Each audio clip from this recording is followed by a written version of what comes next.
Matthew 17, beginning in the middle of verse 20, it says, Jesus is speaking. He says, "For truly I say to you, if you have faith like a grain of mustard seed, you will say to this mountain, 'Move from here to there,' and it will move, and nothing will be impossible for you." And then he goes on, as they were gathering in Galilee, Jesus said to them, "The Son of Man is about to be delivered into the hands of men, and they will kill him, and he will be raised on the third day." And they were greatly distressed. Jesus is talking about things that are impossible. And of course, the resurrection is something that is entirely impossible, but he's going to be crucified, resurrected. There's this thing about the payment of the tax. Here in Matthew 17:24, it says, "For when they came to Capernaum, the collectors of the 2 drachma tax went up to Peter and said, 'Does your teacher not pay the tax?' And he said, 'Yes.' When they came into the house, Jesus spoke to him first, saying, 'What do you think, Simon? From whom do the kings of the earth take toll or tax? Is it from their sons or from others?' And when he said, 'From others,' Jesus said to him, 'Then the sons are free. However, not to give offense to them, go to the sea and cast a hook and take the first fish that comes up, and when you open its mouth you will find a shekel. Take that and give it to them for me and for yourself.'" So that money was provided for them out of nothing. It was impossible. Nothing will be impossible for you with faith. At that time the disciples came to Jesus, saying, "Who is the greatest in the kingdom of heaven?"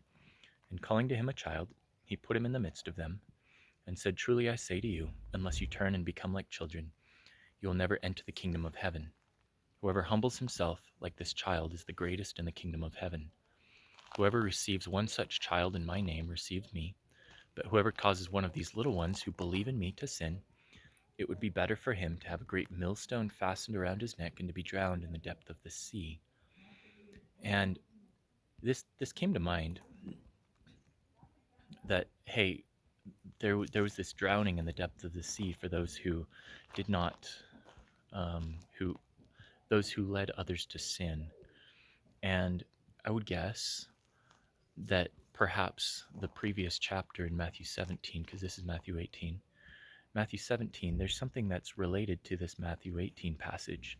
And I was going to ask, what if this was to say, whatever is in the depth of the sea, I can send a fish to go pull it out anyway? That story with Jonah. He was thrown into the depth of the sea, and God sent a fish to swallow him up, pull him out. So maybe you're in that place where you feel like you're in the depth of the sea and God's going to pull you out. Or another thought, that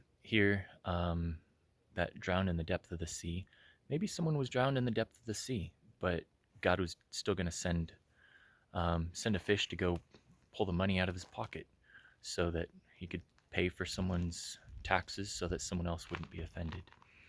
Either way, God gets his glory. So may God get his glory through each one of you watching, and I pray that he is pleased with you, and I pray that your lives are a glory to Jesus, not through your death, but through your life. In Jesus' name.